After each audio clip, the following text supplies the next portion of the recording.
Here's your starting lineup for the Mets tonight, brought to you by Geico. Fernando Tatis gets the reward for his game-winning home run last night. Adam Eaton going to pitch for the Philadelphia Phillies today. 9 career starts against the Mets. 5-0, has never lost.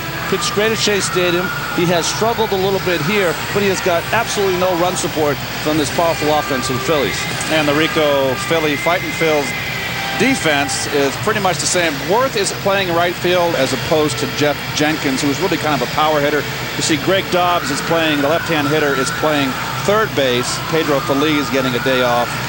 Very interesting. The Atlanta Braves, after sending him down, have recalled Jeff Francoeur. So just a little trip to Mississippi for Mr. Francoeur, who was reunited with the hitting coach, Wellman, who was with the Braves before. Part necessitated because the Braves put 3 players on the disabled list today. Jose Reyes greets Adam Eaton. First pitch, base hit to right field. So Jose, who had 3 hits in the game yesterday, gets the Mets off to a quick start. We now move ahead in the inning. Reyes runs, pitch goes to the backstop. Reyes goes to second and takes a turn as Coast tracks it down. Stolen base number 32 for Reyes, who looked like he might have taken a bad step between first and second. Well, you see Chris Coast gets caught in between there because Reyes is running, and he slipped, he stumbled, was going to go back. And Coast would have normally blocked that ball if Reyes wasn't running, but he was up in a position to throw. That's very interesting. Both Howard and Chase Utley come in to talk to the veteran Adam Eaton. Very strange thing. I mean, 4 or 5 pitches into the game, do you think the veteran would know how to handle this type of situation? Well, I think it's important that this game is of big importance for both clubs. This was a huge statement for the Mets to make 3 out of 4 here in their backyard. Eaton also is a guy who isn't used to having stolen bases against him. Thrown down the line by Dobbs, but backed up nicely by Utley, and that keeps Reyes from scoring. Dobbs, not an accomplished third baseman. Endy challenged him with the bunt, and Utley saved a run. Dobbs, I wasn't looking where he was playing. If he was playing aggressively in, that should be a base hit. He's playing in. He just got a bad break on this ball. Let's take a peek. There's Dobbs coming in right. That's just too good a bunt, isn't it? Watch Utley backing up. Stop that from being beautiful. Folly. Beautiful play by Utley. Bunt single for Chavez, so the Mets have the table set. First and third and nobody out, and David Wright takes a strike. But that's great awareness by Chavez, too, because Phillies is a terrific defensive third baseman. Not playing tonight. They wanted to get Dobbs' bat in the lineup, and Endy went right after him with the bunt. And by the way, we have seen, right, when Reyes gets on first, we've seen Chavez bunt him to second. This is much better when they do it this way. Reyes with the stolen base, or kind of stolen base, and then, of course, Chavez trying to bunt for a base hit, got it, but also moved him over. Wright has had trouble getting runners in from third in this series, trying to pick up Reyes here with nobody out.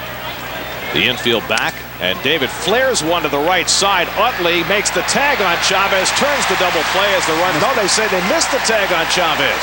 He's safe. Wright is out. The run scores anyway, and it's 1-0 New York.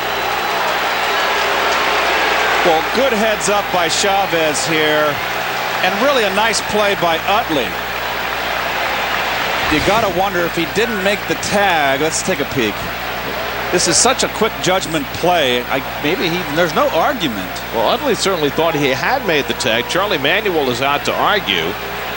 So if he didn't make the tag, he had time to turn around and get the force out. And what's Charlie arguing? That he might have gone out of the base path? Yes. I don't think that Chavez jumped to his right till after the tag was missed. And frankly, Utley thought he had tagged him, because otherwise he would not have continued with that play in that manner. He would have time, as I said, to get the lead runner. He's all right. So it goes as a ground out, 4-3. Wright gets an RBI, his 67th, as Reyes scores his 65th run scored this year. And Chavez winds up at second base with 1 out for Beltran. So the Mets with a chance for a bigger inning.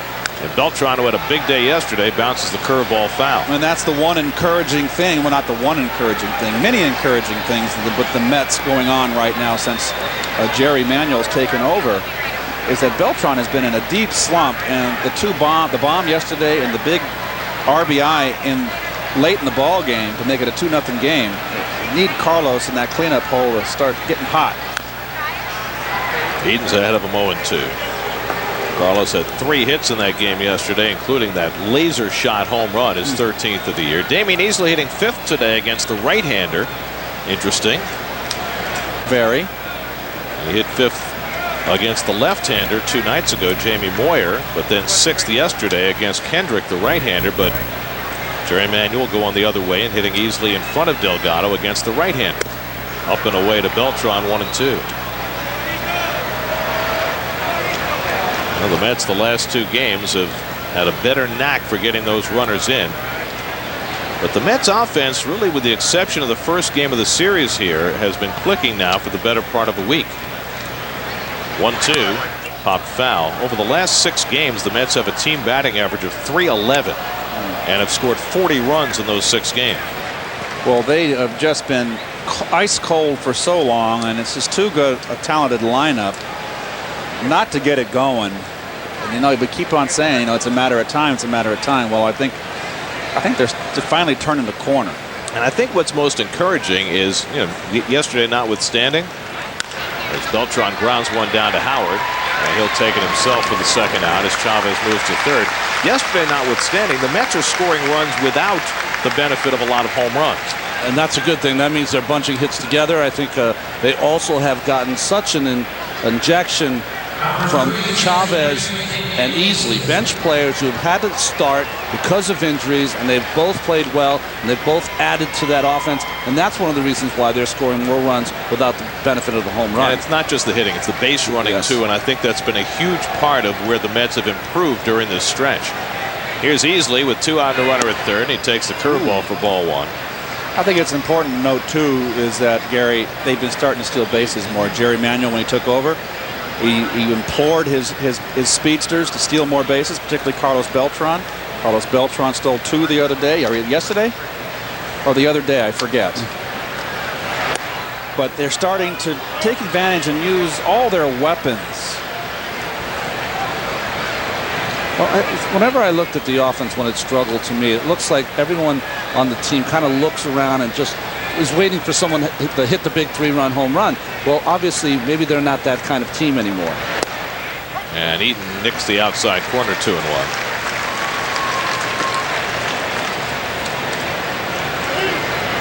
Well, that's what the Mets have done for the season, and those numbers are moving up. Now 5th in runs per game. That obviously is the most important stat of all. 2-1 to Easley. Goes the other way. Base hit into right field. Chavez comes in to score, and it's 2-0 New York. Damian Easley going the other way.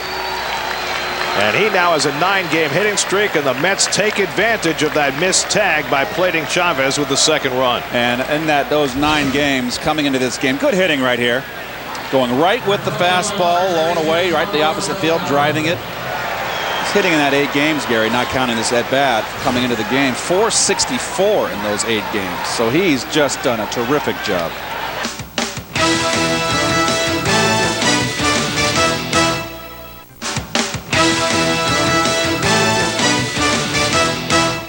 We now move to the bottom of the first.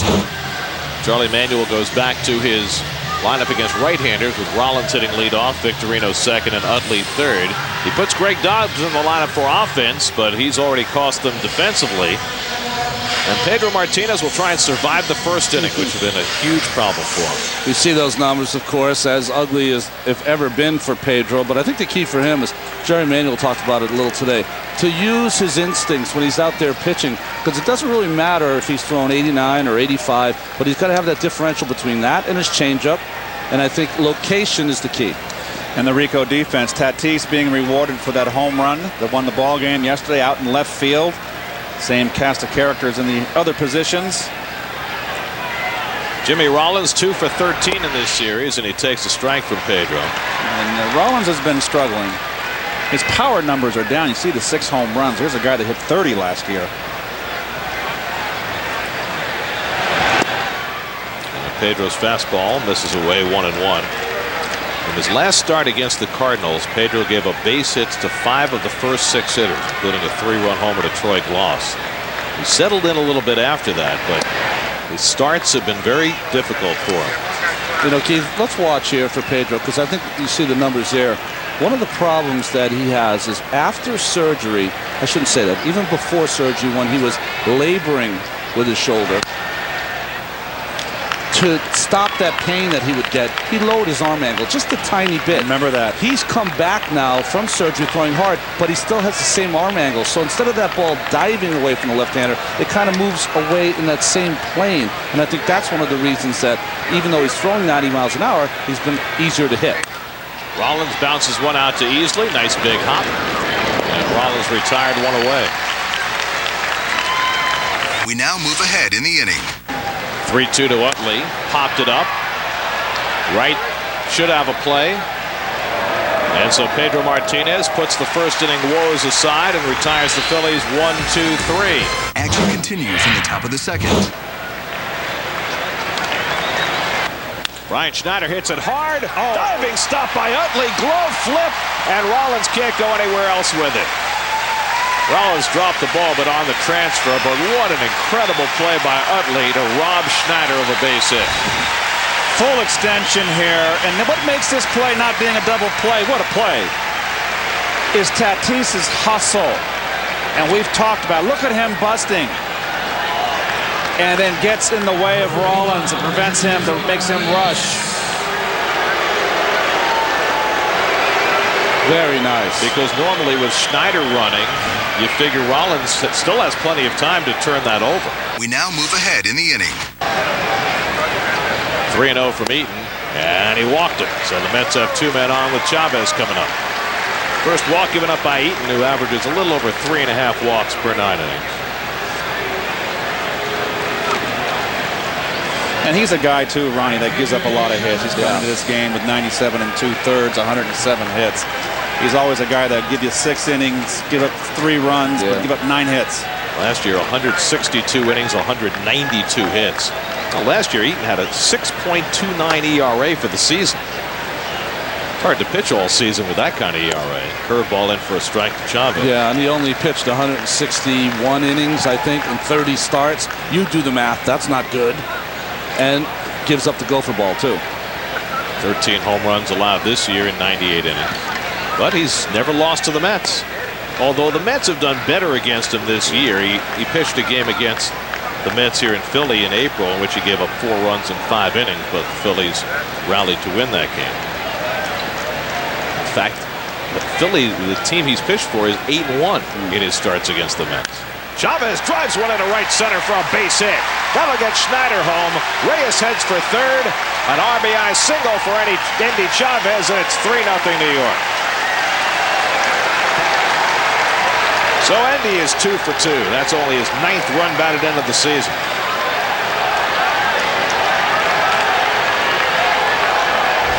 Well, Adam Eaton can't pitch here. That's belt high, and that's got lots of plate. He's got to get that ball down. He's not an overpowering pitcher. Nice hitting by Endy. Schneider's going to score easily. That ball's in the gap. And this guy right here, forget about it. That's an automatic. And go back to Tatis's slide to break up the double play. Without that, the Mets don't have an inning here. That's right. Now they have a chance to really put the hammer down early with David Wright up, and he grounds one foul. It's the little things that you just take for granted. You don't think you always have to do them. It's almost like baseball karma. If you pay attention to detail and take care of the little things like Fernando Tatis does here in the double play, they come back to pay dividends always. David drove in the Mets' first run with a ground out when Utley missed the tag on Chavez. David now with 67 runs batted in. By the way, David's on that final player ballot for the last spot on the National League All-Star team. At last check, he was running second to Corey Hart of Milwaukee. Brewer fans have been doing a lot of voting in this All-Star process. They got Ryan Braun into the starting lineup. And they had rather inflated vote totals for some of their other Brewer favorites as well. Ryan Braun, you mentioned him, but you know the guy here in Philadelphia, their left fielder Pat Burrell, has had an all-star year. Yep. And he's also on that final player ballot. 2-1 to Wright. David fouls it off. 2-2. I just think David's been pulling off a little bit. And there's the National League starters, Garrett. Well, you can't defend voting Alfonso Soriano into the game. He doesn't belong there. The rest of them, you can certainly make a case for every one of them. 25 new All-Stars this year, both teams. Well, they got the Cubby fans got out and voted, didn't they? I couldn't believe when we read that J.D. Drew was a first-time All-Star. Yeah. How is that possible? 2-2. And he reaches for it and flicks it foul. I bet you, being the client of Scott Boras, might have a nifty little All-Star incentive there for himself. Well, most players do these days, yeah. don't they? Well, they just re-signed Brad Lidge for a 3-year deal, which pretty much lets Brett Meyer know that if he comes back to this ball club, he's a starter. Wright lines one down the left field line. That's an extra base hit going to the corner. Reyes scores. Chavez digging for third. Burrell digging it out. Luis Aguirre will send Chavez home. He'll score without a throw. It's a 2-run double for David Wright, and it's 5-0 New York.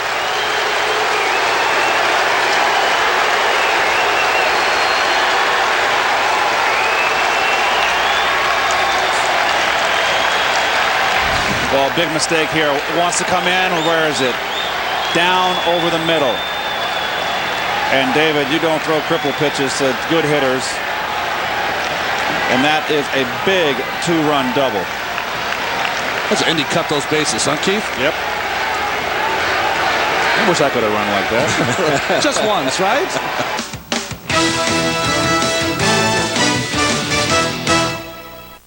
Tonight, the Mets head back to Queens as they take on Aaron Rowan and the Giants at Shea on Sovereign Bank Tuesday Night Baseball. Mets, Giants. Coverage begins tonight at 6:30, only on SNY. Get your New York sports here. There's the week, there's the weekend, and then there's the weekender. Friday, Saturday, and Sunday, the subscription from the New York Times, I love it. Like your whole weekend's just started. It's come a little early. So the deal is you call the 1-800 number, and then you get Friday, Saturday, and Sunday for $3.45, which is half off, which is pretty crazy. So you get the Friday paper, and boom, you're right into the weekend. Saturday. The word alone makes me happy. I love to sort of pull everything out of the Sunday paper. Travel section. Magazine. Weekend review. The international news. The book review. I got these really great boots after reading the Sunday style section. All I did was call the 1-800 number. I'm not one of those call now people. Call! You should call now. I love to have the New York Times delivered. What else can you buy in New York for $3.45? Call now because it's a great deal. It's like having a table of contents for everything in the world. I mean, how much would you give for that? The Weekender subscription from the New York Times. Get it now for as low as $3.45 a week. Call 1-800-651-4646. Who doesn't like to start the weekend a day early? The launch event starts in 4.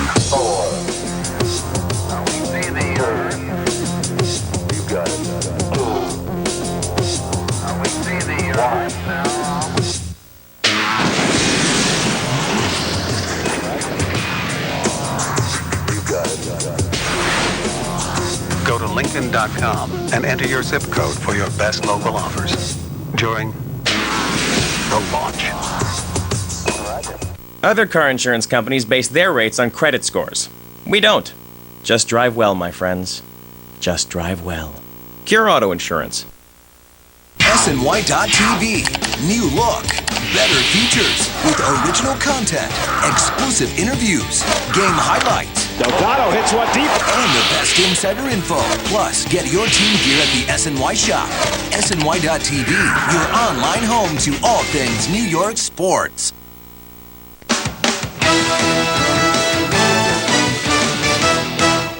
It's now the top of the third.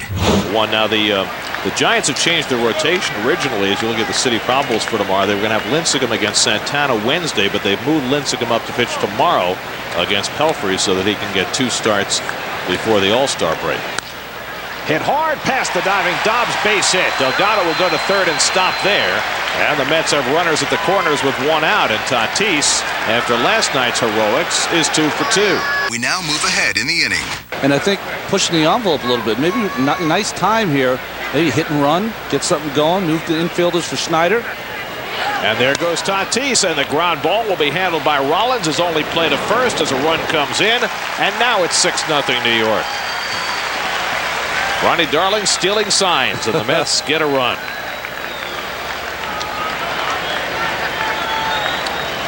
Well, nice call by Jerry Manuel here. Hit and run all the way. Snyder, who handles the bat, stays out of the double play, and a big 6th run. I love it coming from St. Louis. Boy, I love that hit and run. It's such a good weapon. 19th run batted in for Schneider as Pedro swings and misses.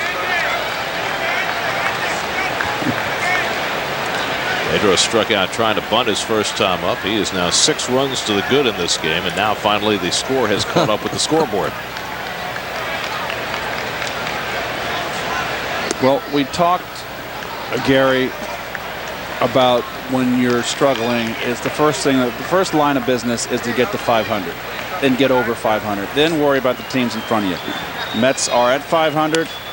Pedro hits it hard right by Dobbs. In to score is Tatis, and it's 7-0.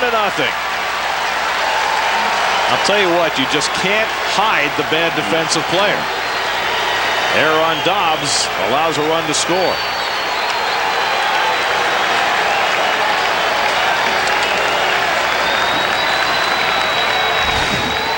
Well, watch the floodgates. You need the Dutch boy right there to put the finger in the dike. That is the first error of the year for Dobbs, who hasn't played the field a whole lot. Now Reyes takes a strike. But he did make a good throw on Chavez's bunt in the first inning. He's had a couple of ground balls go just to his left. Reyes' ground ball finds Utley's glove. Another great stop, but Reyes beats it out. Second great diving play by Utley in this game. One going to his right, this one to his left, but Reyes with enough speed to beat it out for an infield hit. Oh, what a play by Utley. And Reyes just runs too well. Now Jose 2 for 2 with a walk. 2 runs scored. And how much longer can Charlie run Eaton out there? We now move ahead in the inning. So the runners will take off. 3-2 to Chavez. Hit hard up the middle, base hit. Pedro goes to third. He's being waved home. Victorino won't make a throw. 8-0 New York. Endy Chavez 3 for 3 drives in his second run of the day. And Charlie Manuel will finally pull the plug on Adam Eaton. Tough road for him. He's going to have to eat up some innings. That whole bullpen's going to have to eat up some innings. Mets have scored 3 here in the third to knock out Eaton. David Wright's already driven in 3 runs tonight, and he hits the first pitch in the air. Shallow center. Victorino coming on. So Condrey throws 1 pitch. Well.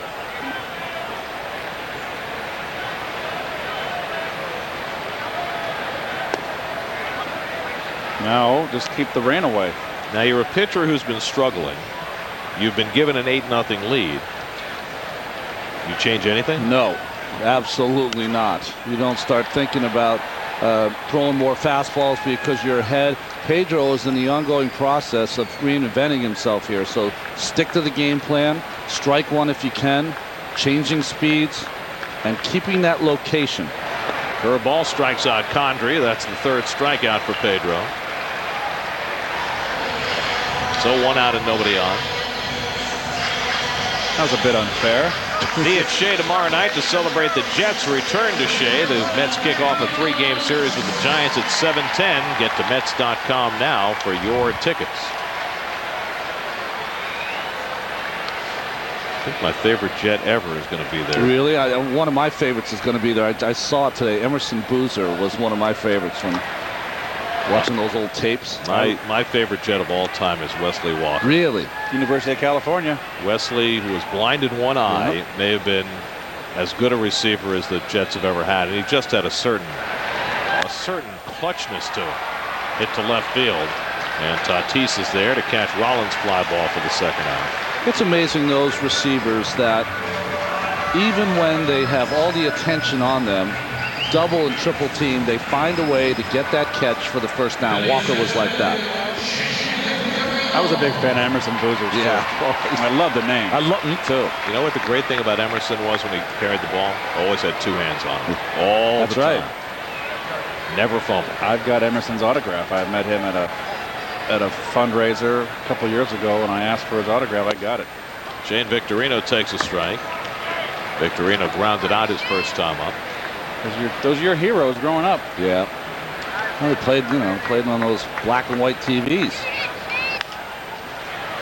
Big hop up to Easley, and so Pedro with the big lead throws an easy 1-2-3 inning. It cost him only 7 pitches. Utley fouled out to David Wright his first time up. First of all, the epitaph on the tombstone of W.C. Field said, "All things considered, I'd rather be in Philadelphia." Yes. Well, he'd rather be in Philly than 6 feet under. Exactly. That was the exact quote. Whoa! Behind Utley. You see that, RJ? Pedro. Curveball there. Jip just held on to it too long. You think? Don't see that very often. Wow. Certainly no intent there. Oh, boy. 1-1 to Utley, and he lifts it foul. The other one is, it's often cited, this thing about Philadelphia fans booing Santa Claus, and I never knew the details until just a moment ago. It happened back in 1960. Well, somebody's having fun in the Mets dugout. I guarantee it's Castro. That's his handiwork. Look at Marlin laughing. Hobie, Ken Oberfeld next to Maine, get him in discussion, and Maine doesn't know a thing. Nobody's giving it away.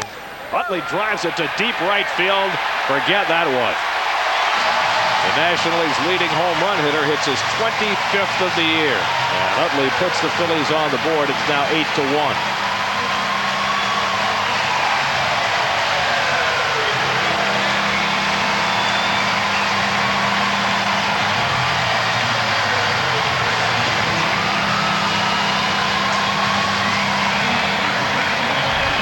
Well, what are all left-hand hitters?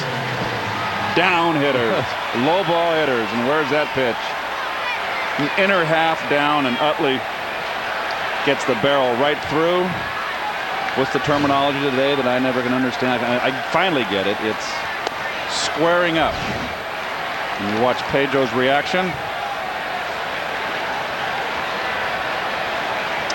I've given up a few of those, he's probably saying. Solo homer with an 8-run lead. He'll take that. Second hit he's allowed. Ryan Howard had the first one, a single to center. Here he lifts one down the left field line, and that'll go foul out of play. Anyway, the incident involving Santa Claus was apparently not at a Phillies game. It was at an Eagles game at Franklin Field back in somewhere around 1960. It wasn't somebody who was dressed as Santa Claus as any kind of promotion. Okay. It was some guy who was in the stands. Dressed as Santa Claus. He might have had a few too many.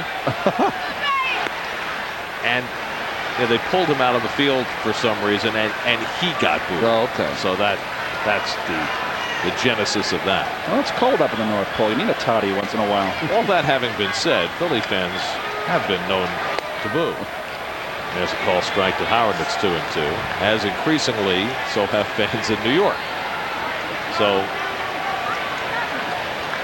it's all about passion. That's right. We're 3 in the booth for the first 2 games against the Giants. Yeah, it's going to be great to do the game watching Lincecum. I am looking very much forward to watching Lincecum pitch tomorrow night. You fans at home, if you want to read a nice article, interesting article, Lincecum was the cover boy of this week's Sports Illustrated. And Mike Pelfrey will be matched up against Lincecum tomorrow night at Shea. Howard lifts one foul, and then Wednesday night, Johan Santana pitches, and during our broadcast on Wednesday night, we're going to be doing a lot of interesting stuff about the evolution in pitching over the last several decades. And we talk a lot about how things have changed as far as pitching is concerned. We're going to get a little more in depth in that game on Wednesday night. Well, no one told me. What are we doing? Just kidding. Are you? Because we can fill you in if you'd like. We'd like to leave it as a, Just leave it suspenseful for the fans out there. I guess Maine found the gum. Interesting that he had a cramp on his glove hand. Yeah. A glove forearm on it. You ever experienced that before? No, I've gotten to where it feels like, how you hit your funny bone in your elbow. I've had that before, but it goes away, 15 seconds, 20 seconds. His stayed until he got in the dugout. And John says he's fine. Still a little bit sore, but he did a little side session today. Came back with ice on his right shoulder, his right elbow, but none on his left arm. So that's a good sign. 3-2, foul back. There's Maine's side session today in the pouring rain. That's kind of been the theme for the last 4 days here. That's something you can experiment and work on your spitter when you're throwing in that rain like that.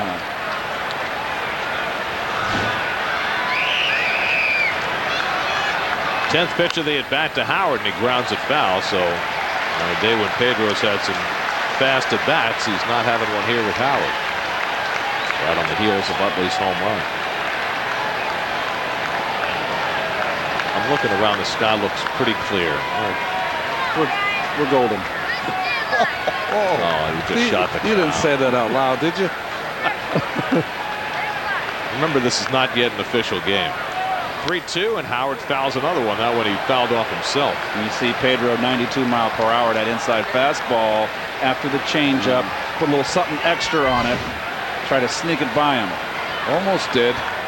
But you see Snyder was set up away. He was set up away on Utley too, so it seems like right now Pedro's losing a little bit of his location in this inning. Howard's already seen 11 pitches in this at-bat, number 12 upcoming.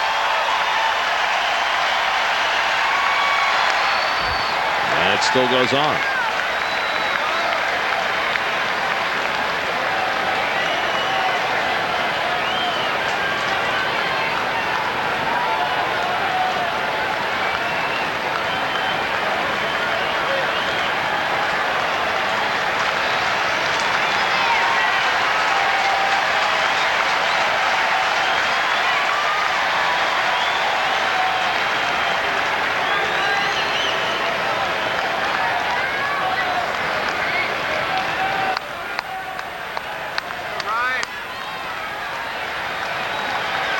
Thirteenth pitch, and it goes to the backstop, ball 4. So Howard wins the battle. A 13-pitch walk, the second of the night, given up by Pedro Martinez.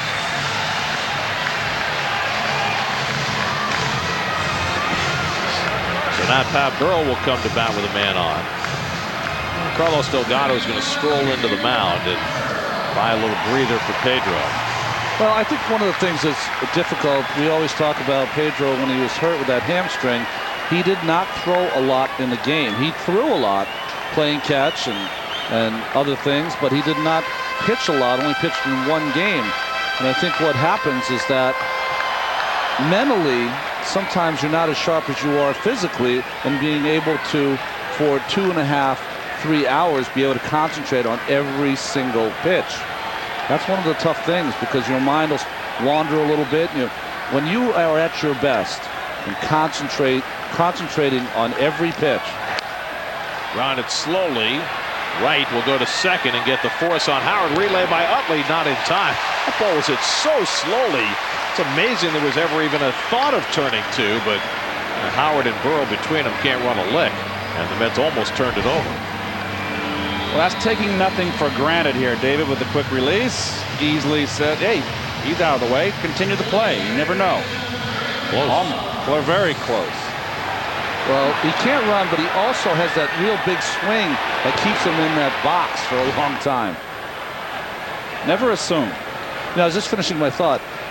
When I used to pitch a game, let's say I went 8 or 9 innings in the game, and it was one of those 3-1, real tight games where every pitch was important.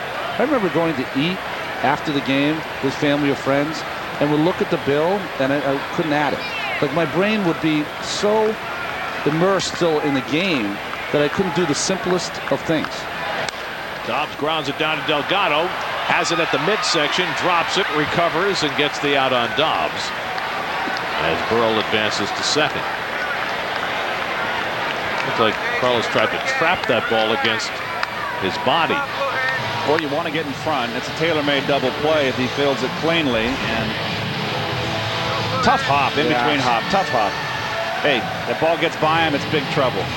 You stay in front, 8-1, get 2 out. It's interesting, though, isn't it? Usually when you have the bobble and it goes on the ground, you always want to pick it up with your bare hand, because if you pick it up with your glove, sometimes you can't do it. Dan Warthen at the mound to talk to Pedro before he goes to work on Jason Worth. Jason Worth takes the fastball in tight. Not explaining it right. I think it's important when you're out there. There's two things you want to happen. One, you want to work in the location of pitches, but you always need positive affirmation for your hard work. How do you get that? By pitching deeper into a game, by getting more outs, by retiring 5, 6, 7 in a row, and learning almost how to do that again.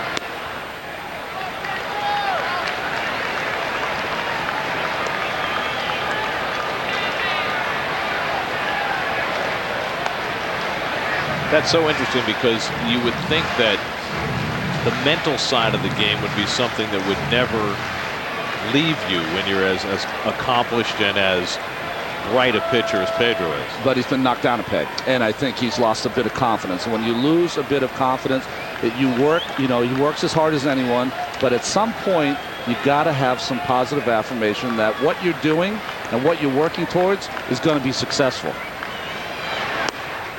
There's a strike to Worth, 2-1.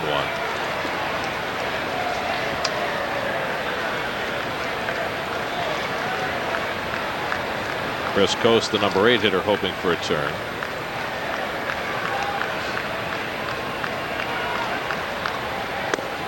And Worth takes in tight, 3-1.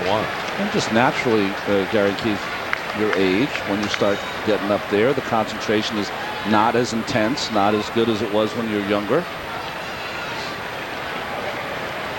Well, there's a diehard. He hasn't given up hope. Pedro's up to 70 pitches working in the 4th inning. And I think that, the way he's pitching now, some guys are getting base hits off him who would never get a base hit off him in the past when he was at his prime. 3-1. Worth watches outside, and the Phillies have 2 men on. Second walk of the inning, 3rd of the night for Pedro. And so Coast will come up with 2 men on. R.J. Swindle just called up today to replace the injured Tom Gordon on the Phillies roster. Figured we'd see him tonight. And the other thing, guys, I talked a little bit about some of the aura that gets wiped away. Some of these young guys that are playing against Pedro, let's consider 9 years ago, he had his Cy Young Award year for Boston, struck out over 300 batters. Some of these guys were 14, 15, and 16 years old. And we're watching him on TV, and this is a shot for them at the contender. So they're still approaching him as though they were going to knock out the champ, as opposed to approaching him as the 2008 version of Pedro. There you go. So he's still got the target without as many weapons. 1-1 to Coast. Jeff Jenkins out on deck to pinch hit if Coast can keep the inning alive. Boy, Jenkins in a deep batting slump right now. Well, he's just an all or nothing hitter, Jenkins. Dead pull. 1-1 to Coast. Ooh. Good changeup, and it's 1-2. Why is this good? Because it is down. Look at the sink. Not a strike. Tough to lay off. It's almost like a screwball sometimes when he really turns it over.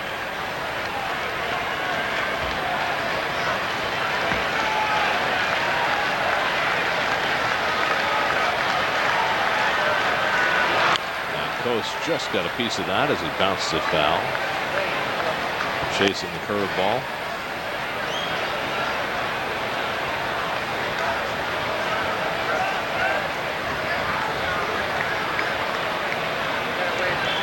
Now that's a nice move. Gave it to the kid? Yep. Love it.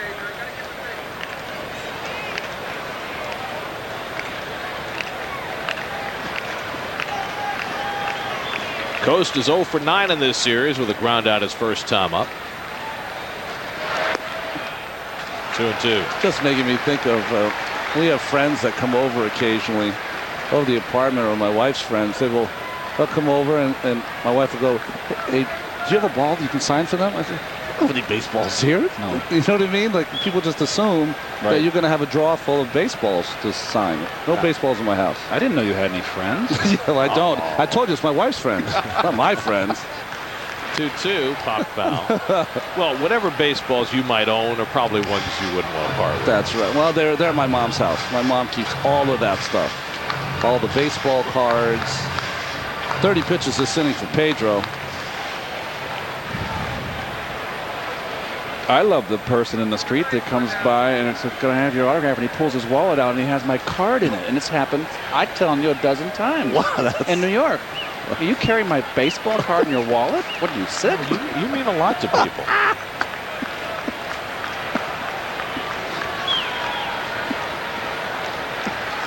Two-two, and Coast tries to hold. He went around strike three. He still can run a little bit at age 39. And he takes a strike 1-1. It's hard to believe, too. Met fans know what he's done against the Mets as a Cardinal, and the Cardinals used him so well. Looks like the Cardinals knew when to get rid of him. Yeah, well, there you go. That's a good point. Well, it was only 2 years ago that he hit that home run off Billy Wagner in Game 2 of the League Championship Series that started turning that thing around. That was at the Big Shea, right? Mm-hmm. And I say that respectfully to Sol. He's been he's a nice player and really did a terrific job with the Cardinals.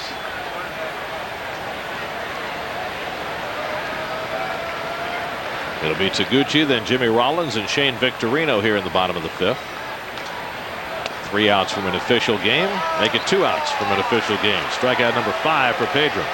That was very funny. Almost Schneider crossed up, or maybe looking for a changeup, got to express, but he still framed it. Boy.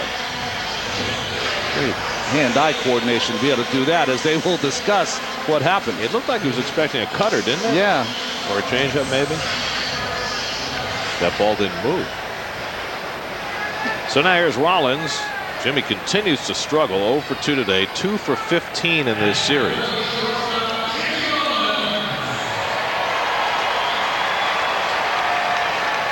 Defending MVP, not going to the All-Star game. Wow, that's a rarity.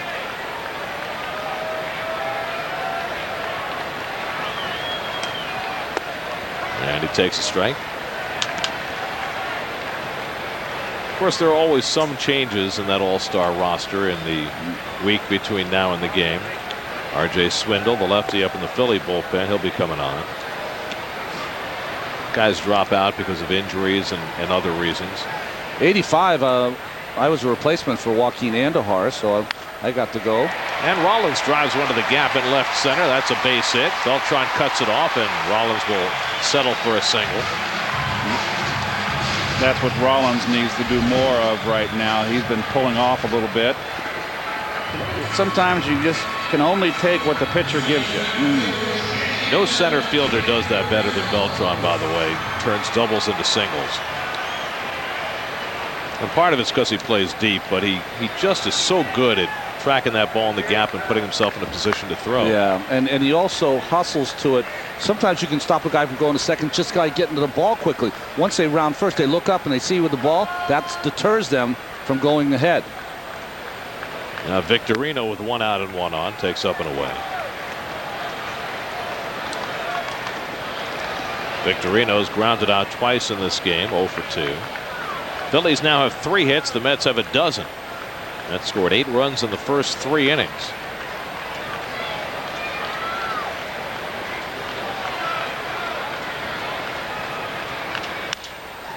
Shallow center field. Beltran coming on. And he gets there to make the catch. Rollins hustling back to first, beats the throw. 2 out.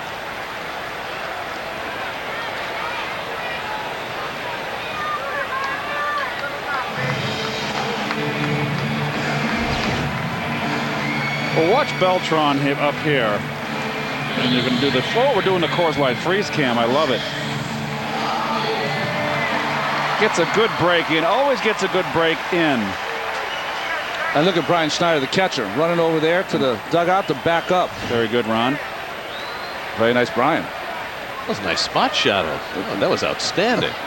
Could get really fancy around here. We are. Here's Chase Utley, who's responsible for the only Philly run. His league-leading 25th home run in the 4th inning.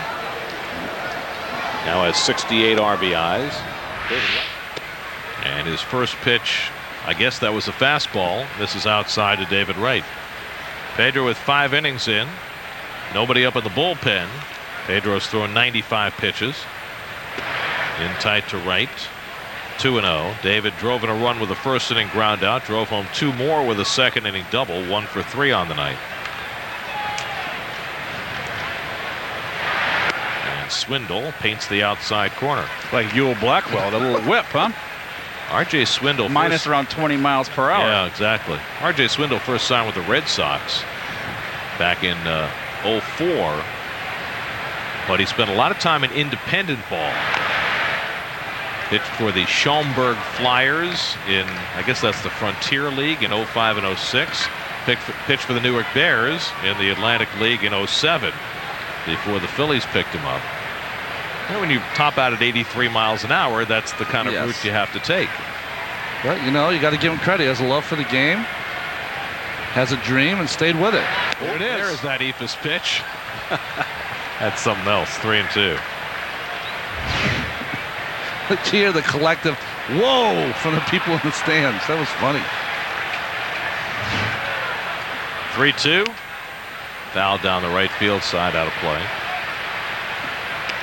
Well, if any club right now would have a soft spot for a lefty who tops out at 83, it would be the Phillies. Yeah. After all, they've got Jamie Moyer on their staff, and what better mentor for Swindle than Jamie? And there's the Ephus pitch, and Wright drives it deep left field, down the line, and it's out of here. David Wright with his 17th home run of the year, his 4th run batted in of the night, and it's 9-1 New York. I didn't see the radar gun, but that might have been the slowest pitch I've ever seen other than a knuckleball in a big league game. It went out as 110, though. He gave it away with his motion. There you go. You take it, Keith, because it really was Western Union, wasn't it? Yes, it was. He slowed down his motion, and you don't do this to any of the good hitters. David stayed right back on it. It was up. 55 miles per hour, is that what they're saying on the gun? Yeah, right under the speed limit. Wow. There's a lot of smiles on that bench, isn't there? I think Ollie just said I could hit that. 0-2 to Beltran. Well, watch him change his motion here.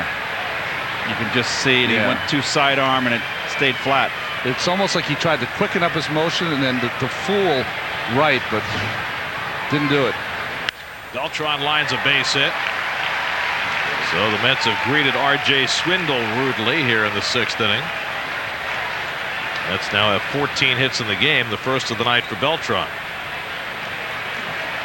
This may turn into a game where some of the regulars can come out and Jerry Manuel can maybe get some playing time to some of his bench players. Aguila Reyes, or Argenis Reyes. Is that his name?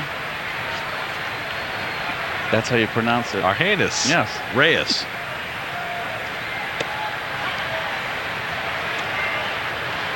Damian Easley is 2 for 3 tonight. Twice has gone the other way. He's driven in a run. So R.J. Swindle being greeted rudely in his big league debut. And it's 1-1 to Easley.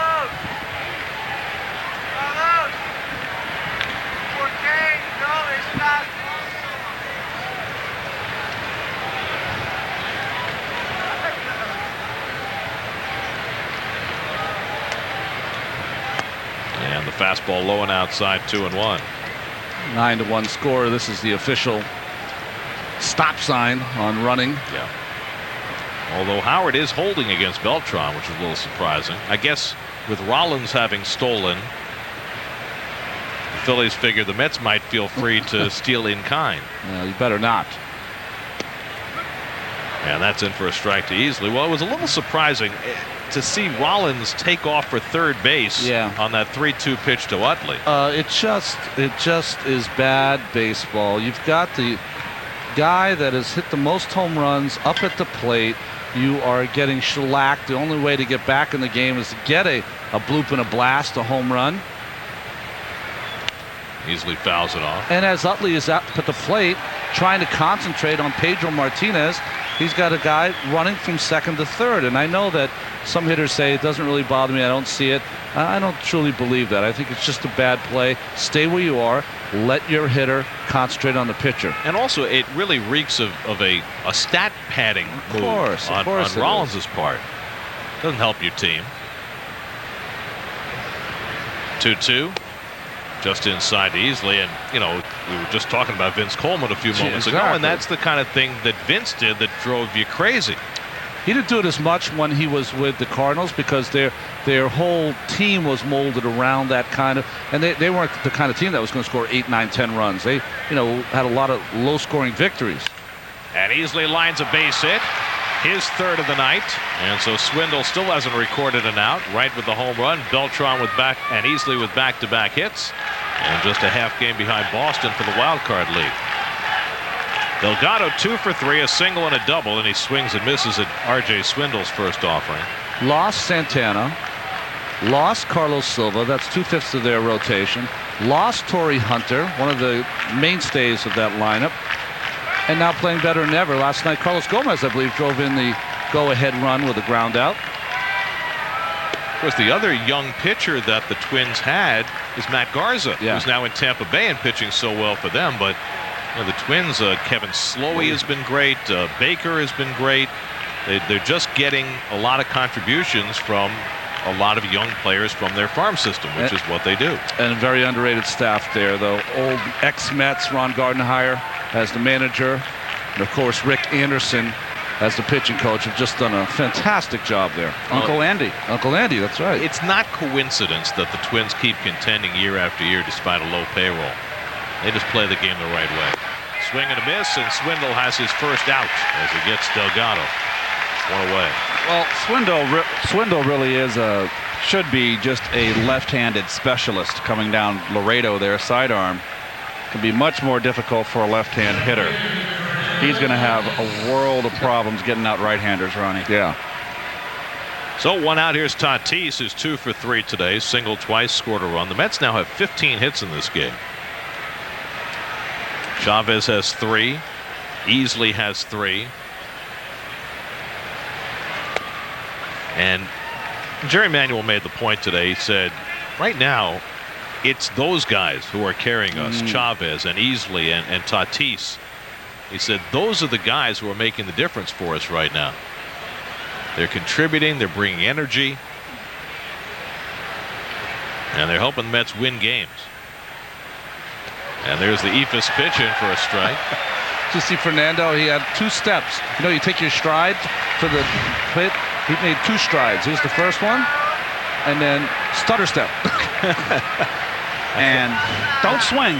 It's like a Bugs Bunny cartoon. That's right. The Moyer likes it. There you go. He's saying somebody on the staff throws slower than me. 0-2 to Tatis. Fastball comes inside. Or something. Maybe it was a fastball. Maybe it was a slider. You know, Gary, to continue your talk, Jerry also said that his job as a manager, or one of the things he tries to do as a manager, is to keep everyone sharp. Because if he keeps everyone sharp, then you can expect some good results late in the game. If you don't keep them sharp, you shouldn't expect anything. And he says he loves managing in the National League because it's easier to do that in the National League. Being tight with the fastball 2-2. I mean, Jerry managed for 6 years in the American League, and it's very hard to keep your bench players sharp in the American League because you just can't use pinch hitters and make double switches the same way you do in the National League. Oh, that's Big Russ. Big Russell. He's our stage manager at home sometimes and just does a fantastic job. Saved my life 2 years ago. That's right. Yeah. Dragged me off the floor. He is just always brings Keith his Tootsie Pops. That's right. Brings me a little box full of them. That was the appendix. Yes. Not anything else. 3-2 with 1 out. Schneider on deck. Payoff to Tatis in tight ball 4, and the bases are loaded. So So the first walk given up by Swindle. Robert J. Swindle from Vancouver, British Columbia.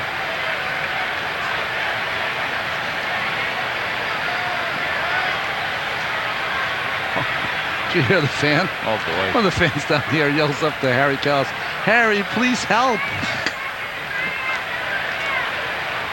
Well, I don't think Harry can pitch. No. But he's a Hall of Famer. Harry Kalas and his wonderful voice have been part of the Phillies for, I guess it's 30 years now. The voice of the NFL. Campbell Soup. Now, Harry did not start out in the big leagues with the Phillies. He started with the Astros. I did not know that. Wow. In fact, when Todd Kalas was part of our broadcast group back in the early 90s, Todd is Harry's son. He says his earliest baseball memory was taking the seats in the Astrodome and smacking them against the backs. There's Harry with Whitey Ashburn, who we talked about earlier, the former Met and Philly All-Star. Original Met. And first Met All-Star in '62. 0-1. Schneider pops it up. They'll call the infield fly roll as Rollins stands under it, so the batter's out. Didn't Richie Ashburn hit 362? He hit 300. Yep.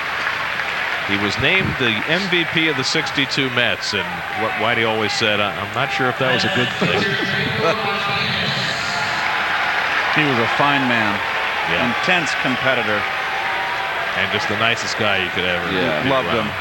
Great sense of humor. Well, when he died, this town went into mourning. It was like a state funeral. They were wrapped around blocks. Well, Pedro will bat for himself with the bases loaded. See if Swindle throws him the eephus pitch, or if he just throws fastballs. There's a fastball for a strike. Minor miracle if he gets through this inning only giving up a run. I mean, just, you know, it is interesting, Keith. You made a good point that the left-hander is just such a different swing than the right-handers against Swindle.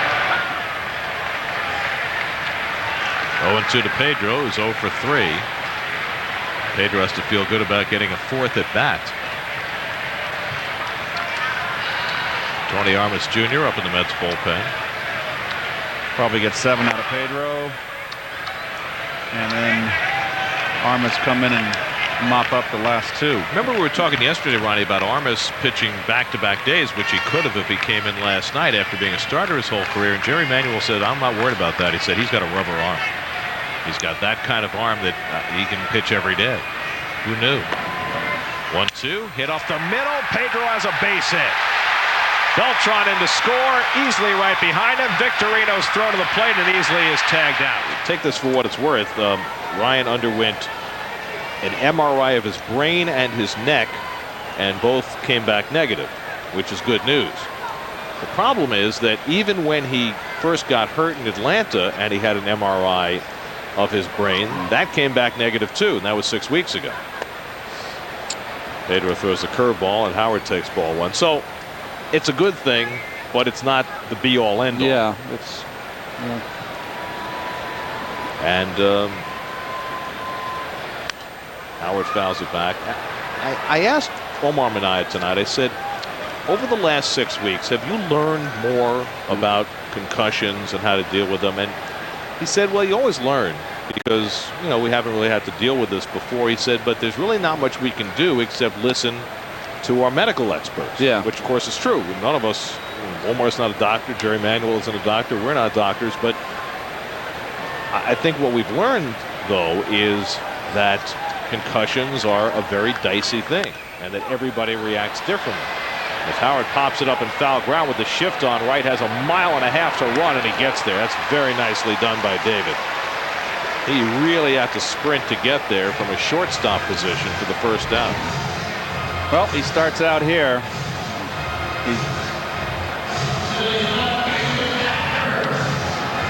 He should make that play. It's a lot of running over there. The only problem you ever have on those is you're running so hard sometimes you run. Try to go down. So 1 away, here's Pat Burrell, who's taken a call third strike and grounded into a fielder's choice.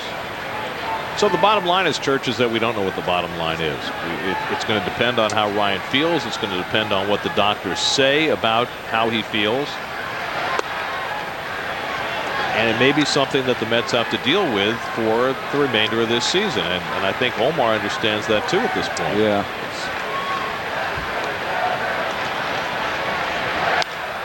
Driven to deep left center field off the bat of Burrell, headed toward the wall and gone.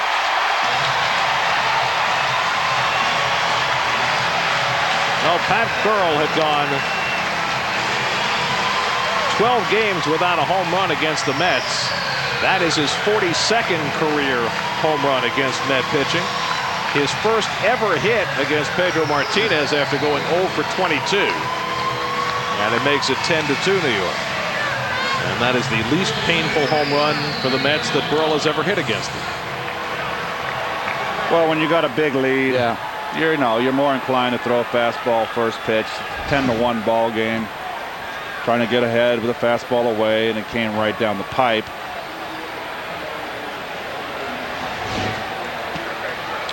'22nd home run for Burrell. Now Greg Dobbs takes ball one. Dobbs has struck out and grounded out. So Utley and Burrell have homered. But Pedro's given up only 2 other hits, and he's had a ton of offensive support as Tony Armas gets busy in the Mets bullpen. And Dobbs takes a letter high changeup for a strike, 1-1. Dobbs has struck out and grounded out 0 for 2.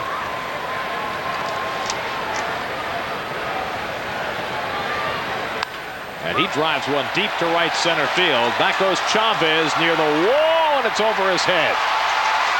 Endy plays the carom. Dobbs pulls into second base with a long double.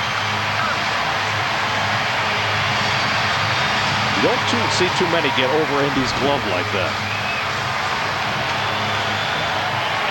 You're absolutely right. He usually makes those plays. Well, I think here with the scoreboard and the wire in front of it, it's not as forgiving as you would be, say, at Shea, where you can really know that even if you make the play, you're going to bounce up against that padded fence. I think Jerry's going to pull the plug on him here. Pedro's gone 5 1/3. He's thrown 105 pitches, and he is done for the night. And Tony Armas Jr. will come on to replace him. So Pedro in line for the victory. Certainly has to be pleased with his outing tonight. He gave up just 5 hits. Now he'll give way to Armas. Mets with a 10-2 lead in the 6th. But certainly a huge step in the right direction tonight for Pedro. Yeah, just 2 or 3 bad pitches turned into a couple of runs. Tony Armas now in the game. He pitched in relief 2 days ago. Cleaned up in that last inning. His first start, of course, for the Mets ended up with a win, and he just pitched lights out in the PCL.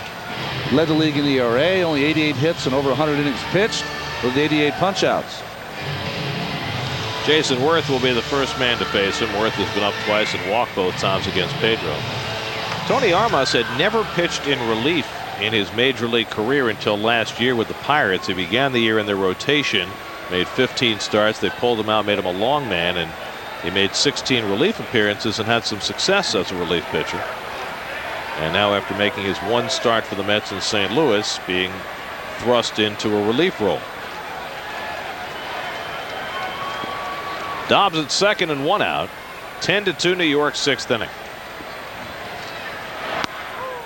Armas misses way inside to Worth, 1-0. Well, like Chad Durbin for the Phillies, maybe Armas can find a home here with these Metropolitans. They need a guy, a long man anyway, from the right side. He could be that guy. He's been a starter his whole career, but maybe he'll find a niche here.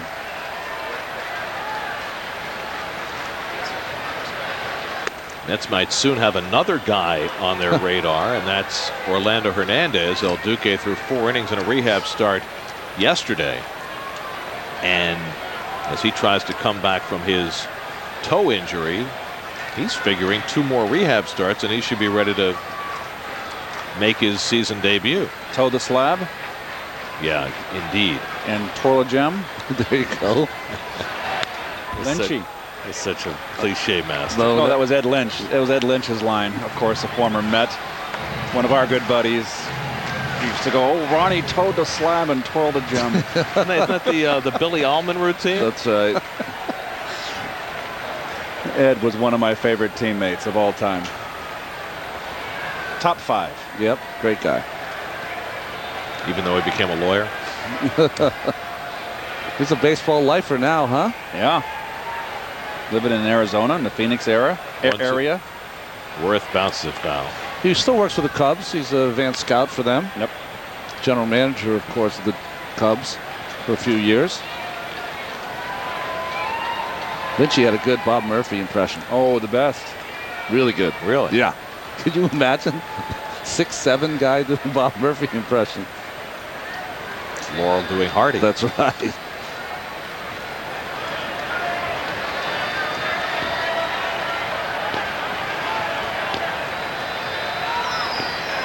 One and 2 to Worth. Ooh, in tight. So Armas looking for his command, and it's 2 and 2.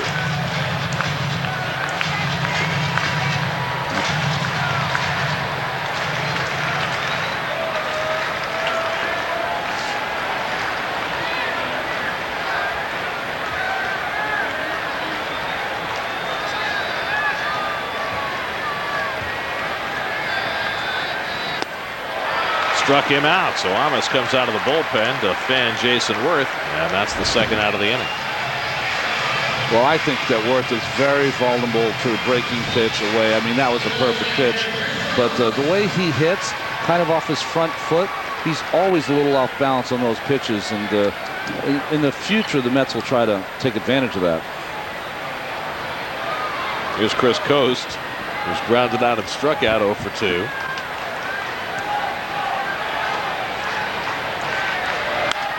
He lifts one along the right side in foul ground. Delgado over near the stands, but he runs out of room. And Swindle bounces one down to Delgado. Flips to Armas, one away, and puts the Red Sox up in that game. You think Matty's happy tonight? Yes. He sounds a little pumped.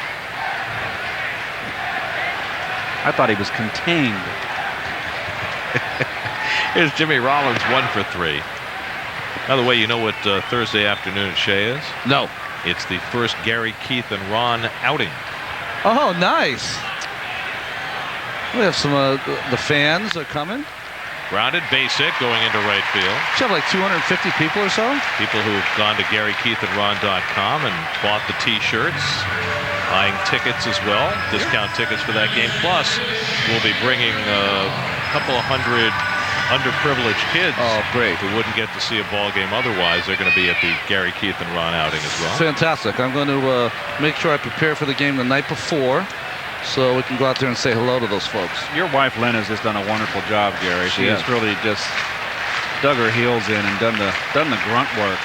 Well, it's all for a good cause, and I think that's what's the most rewarding part about it. So if anybody wants to, I think they're going to have another outing later in the month. I think it's July 22nd. So if you'd like to buy a ticket or buy a T-shirt, go to GaryKeithAndRon.com. Shane Victorino's 0 for 3. I'd be playing behind right now, 10-2 ball game. Think Rollins is going to run? Well, he runs, let him run. He did last time. Go ahead, take it. Yeah, I'm the same way. One out at a time. The best way to get an out, get back on defense, plug those holes. You'd hate to see a ball go through the hole here. Rollins stole a base in the 5th inning. At the time, it was an 8-1 game. Now it's the 7th inning with the score 10-2. Not only did he steal second, he tried to steal third as Utley was striking out.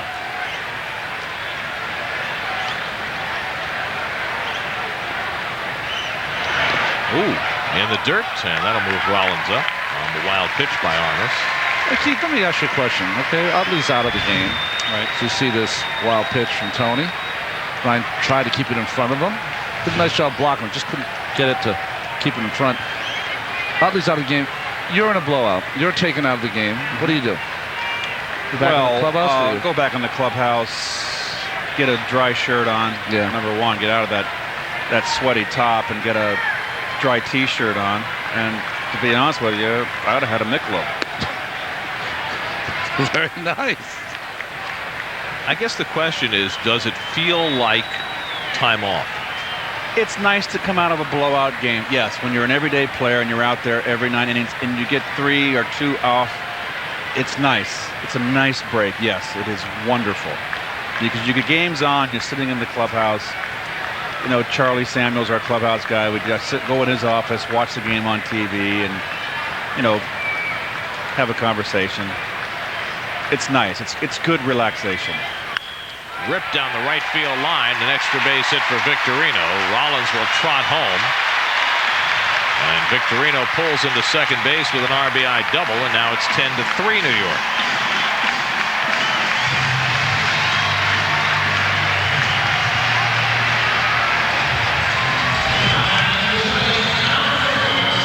Slider down and in, and this is the pitch that Victorino won the ball game, the first game of the series. A slider on his hands off of Sanchez.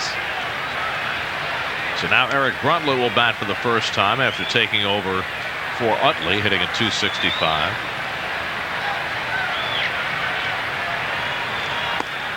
You ever get taken out of a blowout game that all of a sudden wasn't a blowout anymore?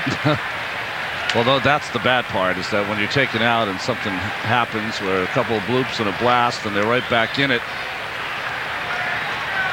start to feel bad, because a lot of times it invariably happens like this. You'll have a big lead, they'll get close, and you'll see almost every at-bat that was your at-bat comes up with people on base. And it's so hard for a manager to make that call. You know, at what point do you pull your regular, especially in a ballpark like this that yields runs so quickly?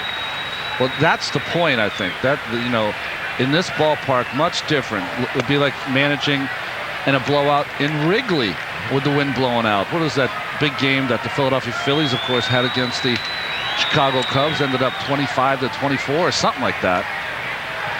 But that's Wrigley with probably a day of the wind blowing out, and there's no lead that's ever safe. But, you know, this ballpark, to a certain extent, you've got the same kinds of conditions at times.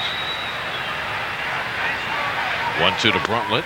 Inside, and it's 2-2. And I think that managers look to games like this when they're lopsided to get their bench in there, maybe get them, maybe luckily get it 2 at-bats, and keep them where they probably with a close game wouldn't have played, or maybe just a pinch hit. Bruntlett fouls that slider down the right field line. Well, we're going to be talking to the fans next inning, but right now we're going to respond to them by email. We're just in constant contact. Here's your Digest the booth. Caitlin from Hazlet wants to know, what are your favorite baseball cities to visit? You take it first, Ronnie. Chicago, absolutely. San Francisco. San Diego because of the weather. And now I would honestly, although I don't like the ballpark, I don't like traveling to the ballpark, I don't even really like doing games at the ballpark, but I love Miami. And I love being down there, and the Mets are lucky enough to stay at a really wonderful hotel that you feel like you're on vacation. Bruntlett watches upstairs 3-2. Keith? Well, Chicago has got to be number 1. All the West Coast cities, San Diego, San Francisco, Los Angeles. I like going to Denver. I like going to Phoenix. Phoenix is a lovely town to go to. Washington, D.C. I like going to. Bruntlett grounds it. Reyes in the bag. And he throws out Bruntlett to the second out as Victorino moves to third. Well, I'll echo you guys on Chicago and San Francisco. And I'll throw in an oddball one, since we were there for baseball in 2000. Although we didn't like the ballpark, the snacks were great. Tokyo. Oh, yeah, jeez, that's right. You did make that road trip.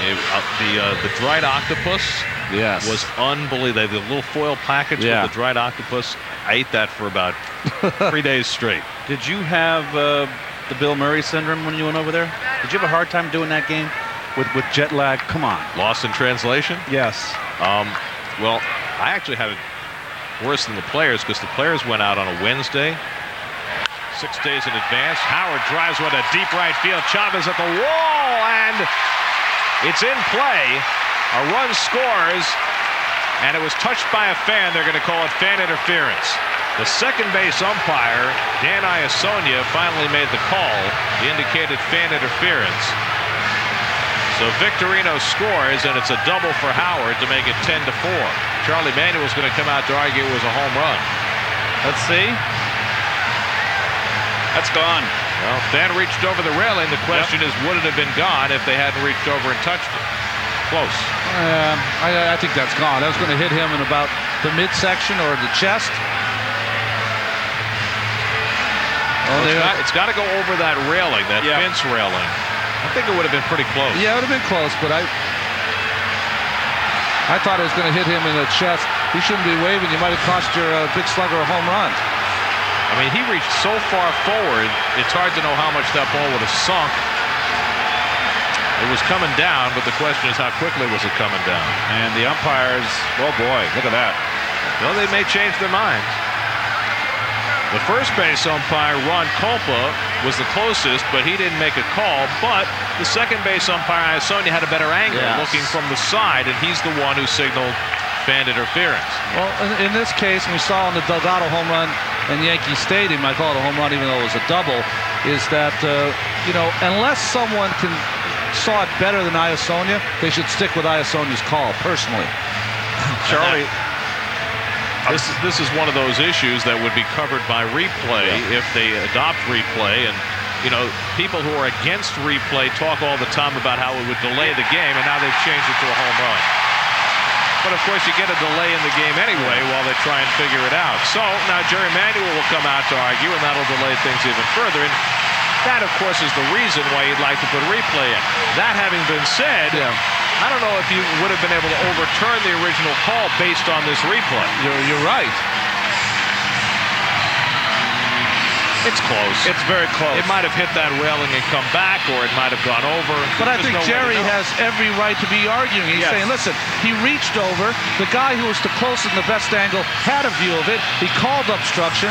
You got together, and the people who did not see it well now have ruled it a home run. And I think Jerry has every right to be angry at that change. And, of course, the Mets had the call overruled at Yankee Stadium.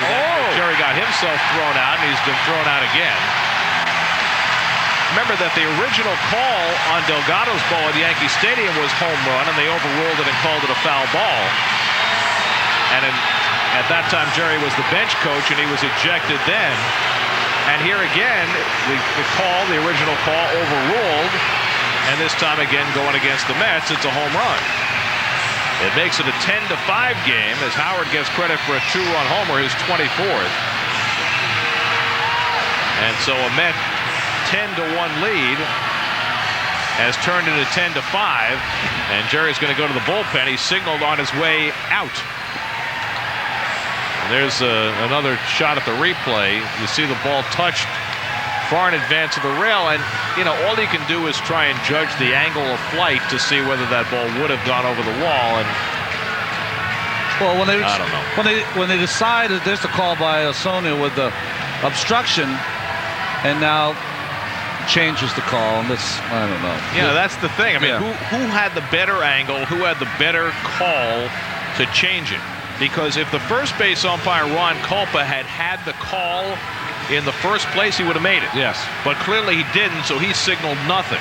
Now, the third base umpire and the home plate umpire are much further away, so who changed it? Yeah. That's the issue. So, Armas gives up 3 runs here in the 7th. He's gone. Aaron Heilman comes on to what is now all of a sudden a closer game. 10-5, Mets lead. Greg Dobbs leads off the 8th inning against Aaron Heilman in a 10-5 game. Mets at one point had an 8-0 and 10-1 lead. Dobbs is 1 for 3, double to right center his last time up. That was the last batter Pedro Martinez faced. Tony Armas did a great job to finish the 6th, but struggled in the 7th, gave up 3 runs to allow the Phillies closer. 0-2 to Dobbs. Jason Worth and Chris Coast to follow against Heilman, who came on to get the final out when he struck out Burrell in the 7th.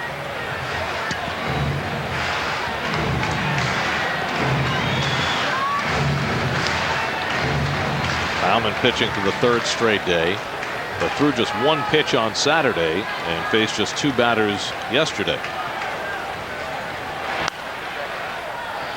Jerry Manuel said before the game he's going to stay away from Joe Smith today, and that makes perfect sense after Joe went 2 1/3 for the win yesterday. And I saw Joe here early going for a long run.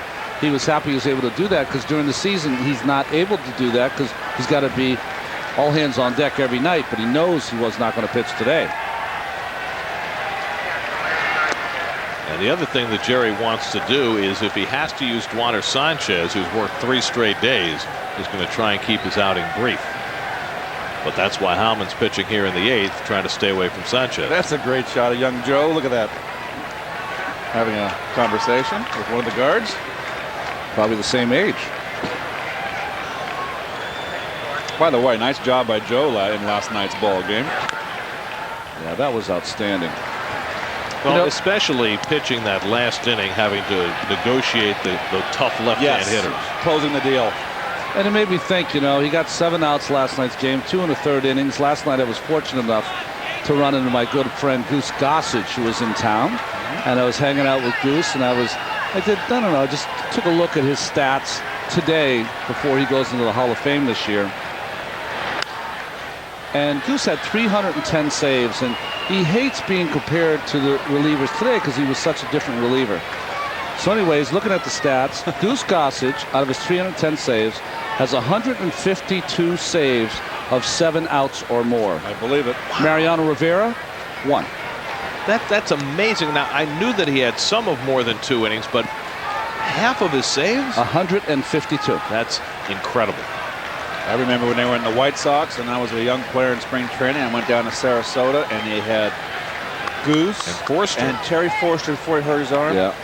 And it was lightning from right and left, and they were both starters at the time. Yes. Right? 1-2 to Dobbs. And that was with Chicago, you said, Keith? Yeah. White Sox. White Sox, and it wasn't that was like the speed and the not speed. Wasn't Wilbur Wood on that staff? Yes, he was. Bill Melton was playing third back then. It's a long time ago. Gossage went from the White Sox to the Pirates, right? Pirates. Harry Carey was the voice of the White Sox then with Jimmy Pearsall. Talk about a hatchet job. You ever listen to those guys? Oh, they were hilarious. Yes. Driven foul. And what do you mean hatchet job, Keith? Oh, they were tough on the players. Oh, they were. And they were tough on each other, too. Yep. Jimmy Pearsall was murderous, and I would come home after a game in Chicago, a day game, and wouldn't go out to dinner. Yeah. I'd watch around 2 innings of the broadcast because it was so hilarious. And then I'd go out and have dinner because they played night games, the Sox. Long turn it back for Dobbs. Well, there's this great exchange between Harry and Jimmy. They get into an argument on the air, and Jimmy'd go, "You're crazy, Harry," and Harry go, "Well, you got the papers to prove it." Yeah, who would know better? Right. Oh boy, that was one of the darkest movies in sports baseball movie history. Was Fear Strikes Out, which was the story of Jimmy Pearsall. Up and in. Carl Malden played his driving tough father. Anthony Perkins played Jimmy Pearsall and just didn't have the athleticism like William Bendix in the Babe Ruth story. Yeah, that's always a bummer that it's hard for those actors to pull that off. Struck him out. Foul tip held by Schneider. 11 pitch at bat, and Heilman gets Dobbs 1 away. Good pitch. Just right by Dobbs. Right in his wheelhouse, too, but just a little extra speed by Heilman on that pitch. Well, the Mets are trying to pull within 2.5 games of the Phillies. The Marlins are playing in San Diego tonight. They're only in the first inning. They're facing Greg Maddux. There's Jason Worth, who's walked twice and struck out.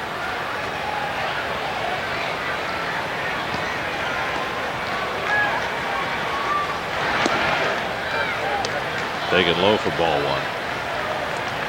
Well, the interesting thing about this series, when you think back to Friday night in the opening game, we said at the time, and it certainly seemed to be the case, the Mets had Santana, their ace, going against Jay Happ, making his second big league start, and you figured in order for the Mets to have success in this series, they had to win that game because they had the big pitching advantage. As Worth goes the other way and has a 1-out hit. Hit number 9 for the Phillies. Well, here the Mets are, having lost that game on Friday night and on the verge that they can get 5 more outs of taking 3 out of 4. Who knew? Yeah. It's hard to take 3 out of 4. A tough 4-game series are tough. And to do it on the road, they got to be going home tonight. This game ends up the way on the Mets winning side. That's going to be a very pleasant bus ride home. Well, the Mets have just done so much hitting the last few days. You know, they got held to 4 hits in that Friday night game. Bounced foul, but 14 hits on Saturday, 14 hits yesterday, 16 hits today. Wow. You can get used to that. Yeah. Jeff Jenkins on deck to pinch hit for the pitcher Swindle, and kudos to Swindle for his effort to keep the Phillies in the game. Worth at first and 1 out. Coast is 0 for 3 today. He struck out twice. 0 for 11 in the series. His batting average dropping under 300 for the year. And Schneider asks for time and heads out to talk to Howland. You were talking about actors in movies. What actor do you think looks like a real athlete in the movies? I think Costner did a decent job. I thought Costner did a wonderful job. I thought Redford did a terrific job in The Natural. I really did. And that's my favorite baseball film. I love that film. I love The Natural. A lot of the guys in 8 Men Out were great. John Cusack was great. Scott Schoenweiss up in the bullpen. Bang the drum slowly, not so much. No. Poor guys, they couldn't get it. Robert De Niro. Michael Moriarty. Yeah. It's a depressing movie, too. Yeah, you know? great book, though. Yep. 0-1 to Coast. Ooh. That just missed if it did. Jeez. 1-1. What do I got to do? Good slider. Met fans, for an in-depth look at all the top Mets highlights in each game, log on to SNY.TV and check out the IOHD plays of the game located in the IOHD Video Lounge. Well, Heilman would love nothing more than a double play here and end this inning. 1-1, and he comes in tight. 2-1. You got the power hitting Jeff Jenkins on deck, so you certainly do not want to give Coast a base. And Worth is looking at first base, trying to get. He looks like he wants to run.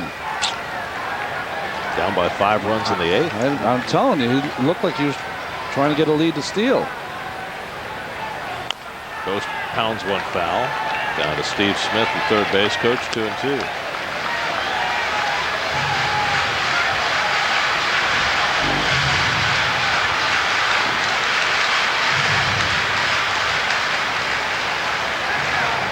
That is one happy little girl. A lot of people still stayed in this ballpark. Well, this ballpark yields runs in a hurry. The fans here in Philadelphia know that. This has been a Philly team that has done a lot of coming back the last couple of years. On the inside corner, strike 3 call. Got him looking at the changeup. And Howman has his 3rd strikeout.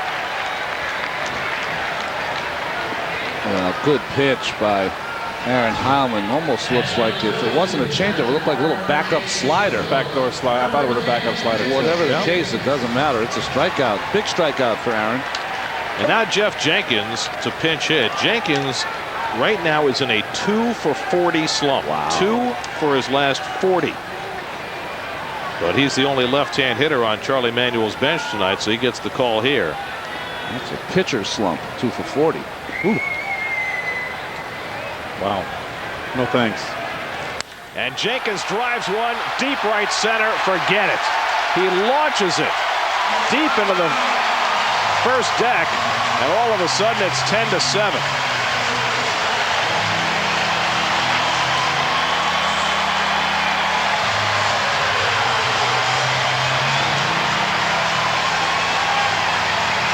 Seventh home run of the year for Jenkins, his 2nd as a pinch hitter. And a Met lead that was once 10-1 is now 10-7.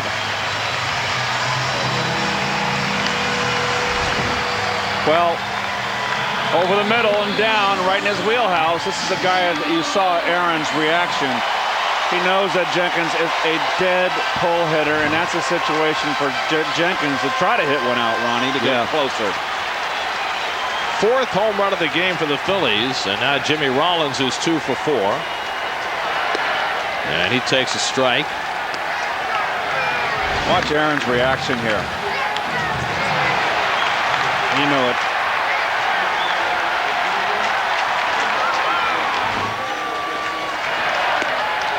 And now you've reached a situation where if Heilman can get Rollins and end this inning, the Phillies are going to look at the 9th inning and see Chase Utley having been taken out of the game, and his spot occupied by Eric Bruntlett in what now is a competitive game. Good cut by Rollins as he fouls it back 1-2.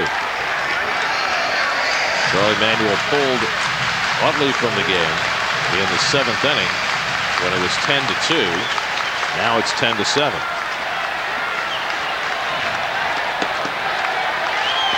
Phillies have scored 6 runs in the last 3 innings. 2-2 to Rollins. You've got the switch hitting Shane Victorino on deck. You have to figure this is the last hitter for Heilman. Mets were up 10-1, but 3 home runs in the last 3 innings. Late swing foul. Burrell homered against Pedro in the 6th. Howard hit the controversial home run against Armas in the 7th, and now Jenkins with a no doubt about it 2-run shot off Heilman here in the 8th. Well, the 2 runs got off a Swindle, who he brought in just to eat innings, as you look at J.C. Romero, are very large right now. Those 2 the Mets scored in the 6th. But then Swindle pitched 2 perfect innings after that. An 8-7 ball game.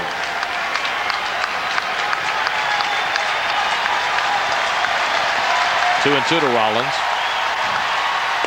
In tight, ball 3.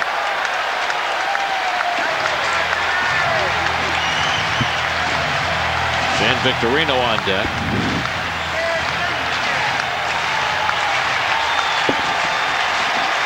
And the Philly fans feeling life. In there for a call, strike 3. Rollins down looking. The 4th strikeout for Heilman, but the Phillies get closer on the 2-run pinch hit home run by Jeff Jenkins. And he just clouded it. His 2nd pinch hit home run of the season, and it gets the Phillies within 3, 10-7 as we go to the 9th. Fans, it's now time for the Toyota text poll of the game results. Tonight's results are: do you think David Wright should be an all-star? And look at that. Okay, we figured. Fans, remember, Sportsnet New York will be running text polls of the game all season long. Welcome back, Gary. You're getting so good at that. We may have to give you a little boost in pay. Extra responsibilities. J.C. Romero comes on to pitch the 9th inning for the Phillies. See those numbers. He has just been outstanding for the Phillies since coming over from the Boston Red Sox last year. Down the stretch, about as good as any relief pitcher's been against these Mets. Fernando Tatis will lead things off for the Mets, who have the lower third of the order up. Tatis, Schneider in the pitcher's spot here in the top of the 9th. Mets scored 2 in the 1st, 3 in the 2nd, 3 in the 3rd to go up 8-0. They got 2 more in the 6th to go up 10-1. But the Phillies, with 6 runs in the last 3 innings, have made it a ball game again. And Romero trying to keep it a 3-run game in the 9th. Tatis 2 hits and a walk today, 2 for 3. And he drives one into left field, and that'll fall for another hit. And so Fernando Tatis has his 3rd hit. He's going to try for 2, and the throw from Burrell gets it. Well, Tatis trying to catch Burrell napping. But Burrell throws him out.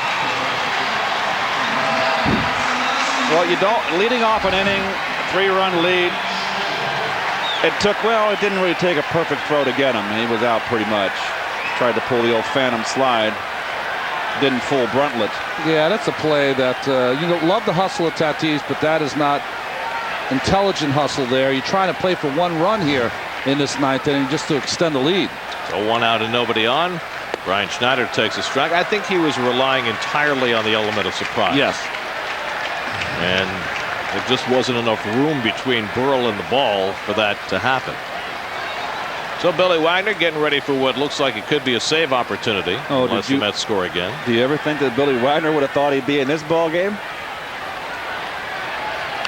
Well, he probably didn't think he was going to be pitching at 7:45 last night either. Yeah.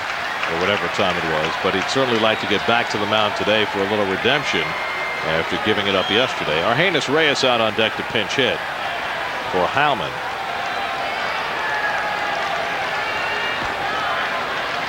Schneider is 0 for 4. He was robbed of a hit back in the second inning on a spectacular play by Utley.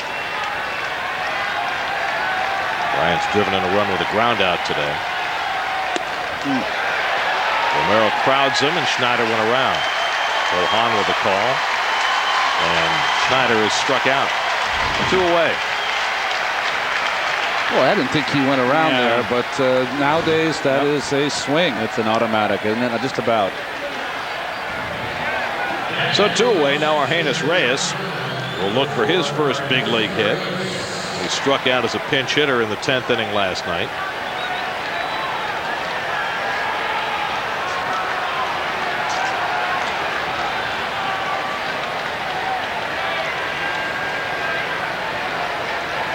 Reyes, the 25-year-old rookie, has gone 0 for 3 since joining the Mets from New Orleans.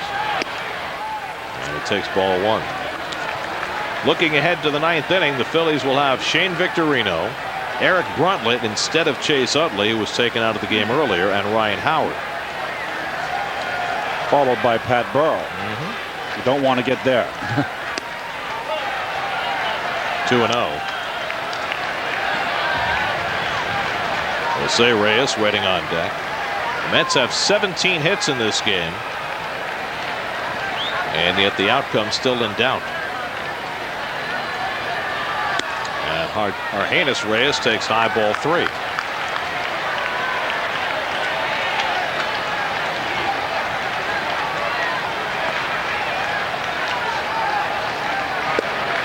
There's a strike, 3-1. This is what got Romero in trouble in the first game of the series. Or the second game.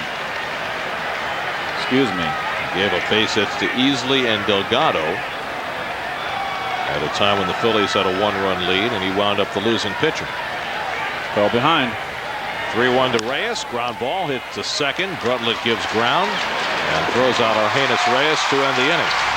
So the Mets fail to score in the top of the 9th. Save opportunity for Wagner. 10-7. Now, there's been plenty to talk about in this game and in this series, and you can listen to more when we get done with Matt Yaloff, Lee Mazzilli, and Harold Reynolds on Nissan Post Game Live right after the game right here on SNY, and then log on to SNY.TV for more of the latest post-game reactions and interviews on Nissan Post Game Extra. Billy Wagner gets right back on the horse. Well, of course, Billy Wagner gave up that 2-run home run to Worth in yesterday's ball game. Got a chance now for redemption against Shane Victorino and the Phils. Victorino had the leadoff hit against Wagner in that 9th inning last night.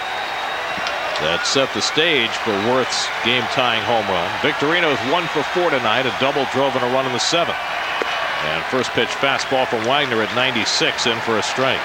Well, you know right now as a pitcher, the Phillies got to be taking a strike as long as no one's on base. They're down 3 runs. Get ahead.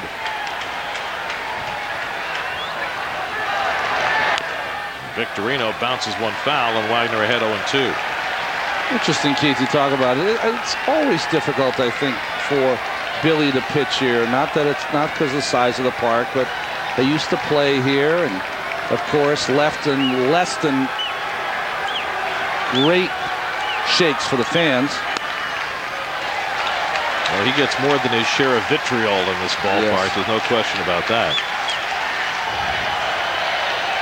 Billy is an emotional guy.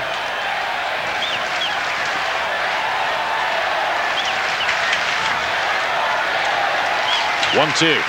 Line drive. Fair ball. Into the corner.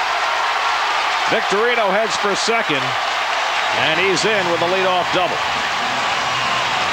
So just as he did in the 9th inning yesterday, Victorino greets Wagner with a base hit. He just turns on. It's an inside fastball. That ball is ripped. Yeah, right-handed. He has a little pocket where he has his best success, and that's up and in, well, waist high and in. And I think because that Billy pitched here, these hitters for the Philadelphia Phillies look in more than any team in baseball off Billy. So now Eric Brundtland, and remember, we mentioned it a couple of times now, when it was 10-2, Charlie Manuel took Chase Utley out of the game to start the 7th inning. And so it's Brundtland rather than Utley against Wagner here with Ryan Howard on deck. Now, if you can look at the Met defense on the right side of the infield, Delgado playing back. Brundtland puts down a bunt past Wagner. He's going to walk to first. Brundtland grounded to short in his only at bat in the 7th. Phillies need one more base runner to get the tying run to the plate.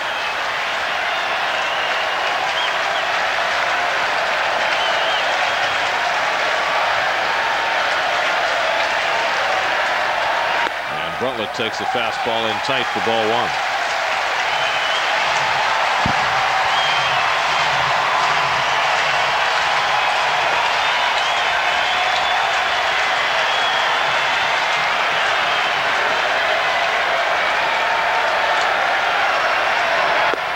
There's a strike, 1-1. Well, that's what Billy has done against the Phillies since coming to the Mets. He blew a save yesterday, his 3rd against the Phillies, his 6th blown save this year. Ryan Howard on deck. 1-1 to Brundtland. 2-1.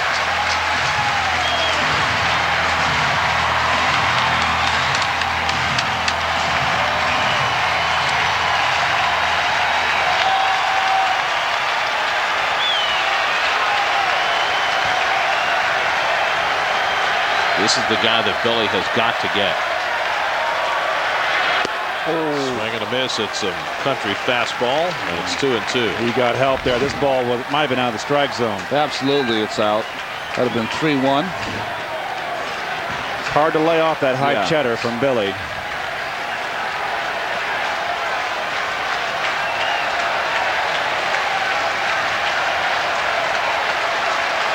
Victorino at second and nobody out.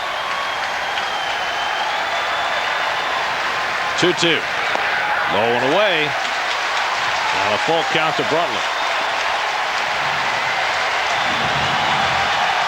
Well, there's no doubt what's coming here. A fastball. Yes, this is where you just got to rear back, throw it down the middle, and hope he hits it at someone or swings through it. Wagner's walked only 8 batters in 35 innings this year. Foul back. 97. Well, Billy threw his best fastball, and Brundtland kept the at-bat alive.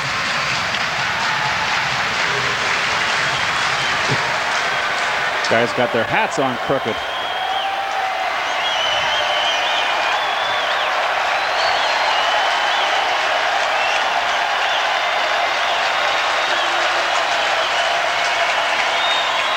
Inside ball 4. The Phillies will get the tying run to the plate in a game they once trailed 10-1.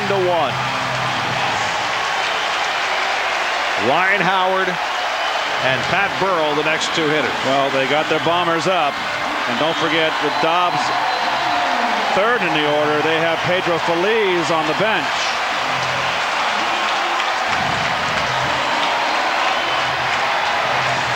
Billy Wagner went through a bit of a meltdown period back in early June. 3 straight blown saves, all in which he had a multiple run lead. But he had settled back in until yesterday when he gave up the 2-run homer to Worth. And even more extraordinary, Billy twice within 26 days has yielded a 2-out, 2-strike, game-tying 9th inning homer, giving up a lead of at least 2 runs. Twice in 26 days. No other big leaguer has allowed more than 1 home run like that over the last 10 years. Oh, my jeez. Well, he's in the same spot again here, trying to hold on to a 3-run lead. No safety net. Howard had a controversial 2-run homer his last time up, and he takes a slider for a strike.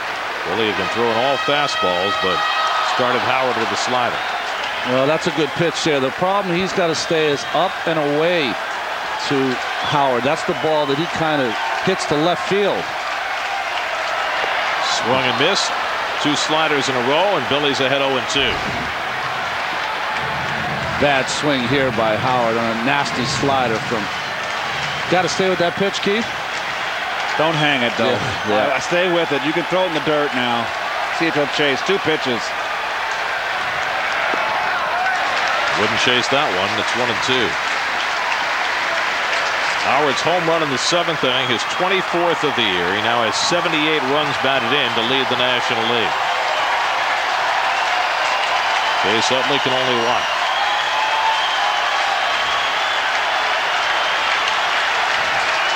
One-two to Howard. He struck him out. So Billy Wagner, staying with the slider, strikes out Howard for the first out of the ninth. Pretty good one, Ron. Yeah, outstanding. Starts inside, breaks right over the outside corner, and that would have been a strike too, even if he didn't swing at it. Pitcher's pitch. Yeah. That is 13 strikeouts for Met pitching tonight, and now Pat Burrell. Wagner and Burrell, when they were teammates with the Phillies, were at odds. They have had some classic battles on the field. Burrell, lifetime against Wagner, 4 for 16 with 2 home runs. He has a home run tonight. The Phillies have hit 4 home runs tonight. 10-7 New York, 9th inning. Burrell the tying run at the plate. Victorino at second, Bruntlett at first.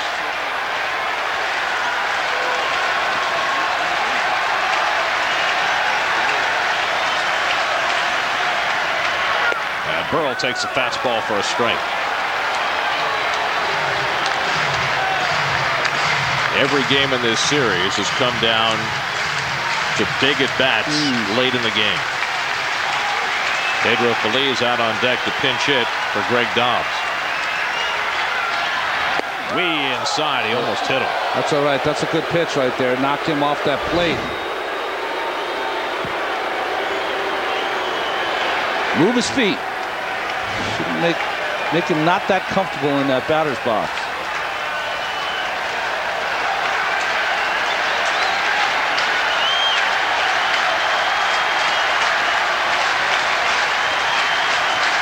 One.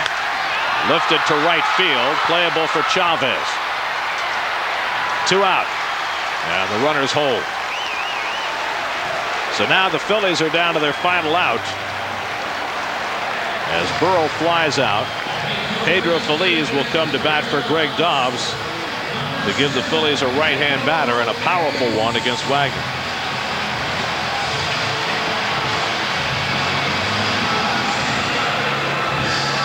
Damian calling Brian Schneider to the mound as all the Mets infielders, sans Wright, gather on the pitcher's mound.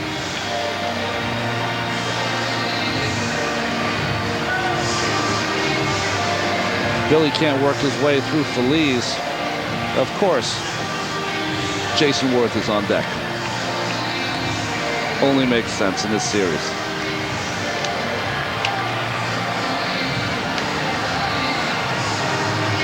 Billy doing most of the talking, and the home plate umpire Dale Scott doing most of the listening. Just wondering if Easley went in there and said, look, I want you guys change the signs here for this at bat. Very good. Maybe they picked up. Just don't, maybe not, but let's not take a chance. Yeah. Let's just flip the signs here, the code. There's Worth on deck, but first Feliz, who's 2 for 13 in this series, starting the first 3 games, 1 for 5 in his career against Wagner with a home run. 2 out, 2 on, last of the ninth. And Feliz takes a slider for a strike. Feliz with 10 home runs on the season.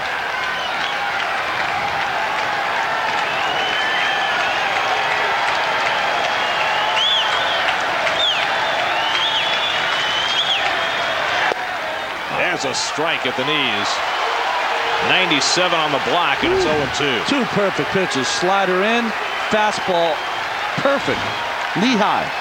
So now the Phillies are down to their final strike.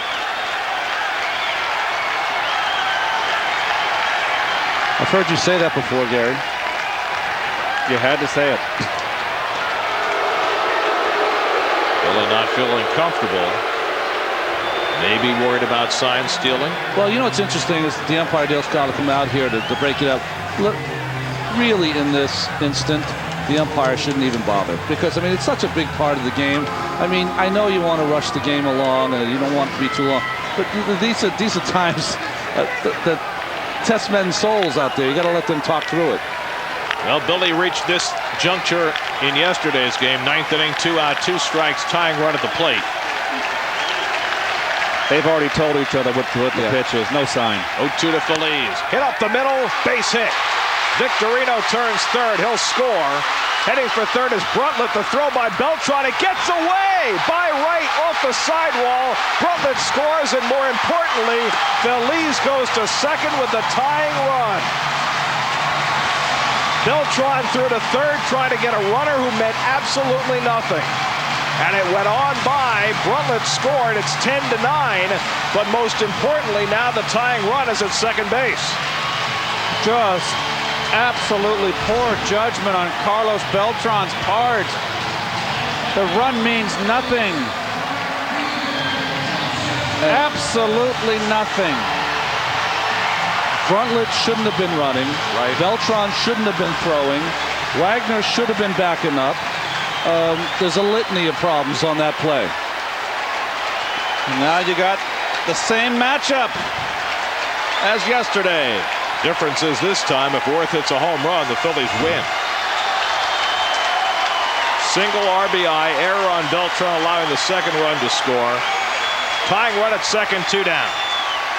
And Worth takes inside for ball 1. Nice at bat by Phillies, by the way. 0-2 though, boy. Hate to give up a hit. 0-2. And again, Jason Worth, the man who will not swing on the first pitch, another ball 1. All day. And all day yesterday. 10-9 New York. In the air to right field. Chavez toward the line. And Endy is there to end it. A game the Mets won 10-1. And in the words of Bob Murphy, they win the damn thing 10-9. Oh, man. What a game. Good for Billy and the Mets to get out of that trouble. And both teams, oh boy, they slugged it out over these 4 days. Mets coming on top 3-1, but it easily could have went the other way. Well, I guess the bright side, and there's a big bright side, 3 out of 4 here in Philly, 2.5 back. Both clubs played a tremendous series. The first 3 games were hard fought. This one, you've got to tip your hat to the Phillies. They never quit, Gary. Well, the Mets take the final 3 games of the series. Wagner hangs on. He'll get credit for his 20th save, but a very shaky one, as the Phillies scored 2 in the 9th. And the Mets almost saw a 10-1 lead get away, but the bottom line is they win 3 out of 4. They're now just 2.5 games out of first place, and the Mets are now above 500 for the first time since the 5th of June, as they're now 45-44. Pedro Martinez, 5 1/3 for the win. David Wright drove in 4 runs. The Mets had 17 hits, and it was just enough as they beat the Phillies 10-9. And look at that. The Mets find themselves just 2.5 behind Philadelphia with a week to go before the All-Star break. David Wright is standing by with Kevin Burkhardt on the field. Kevin? And so you're thinking with Jason Worth at the plate, what? We had it the whole way. That's exactly how we drew it up. I got into some trouble there late. They got all the momentum, and like I said, in this ballpark, there's no lead that's ever safe. How do you feel any differently right now about this ball club, and especially about where you stand, than you did a week ago? I mean, it's been some road trip, really. We're a lot closer to first and foremost. So came in here, took care of our business. Now we have to continue this, win a couple games leading up to the All-Star break, get some momentum, and then make our run in the second half. David, were you cognizant about Eaton? I mean, he had never lost against you guys. I know you hit him a little bit earlier this year. I think it was in New York. But, I mean, were you cognizant about that going in, about the fact that guys had so much success against you? Well, we know that he's pitched well against us in the past. But we just try to go in there with a good game plan. And we executed. We kept the line moving. We're not going to win games sitting back and waiting for 3-run home runs. So just kept the line moving, got some big walks, some big 2-out RBIs, and then rolled. So Juan just had to get a little spotlight before he left, huh? Yeah, he was warming up down there. Seriously, congratulations. Huge wins. Thanks, Dave. Thank you. Guys.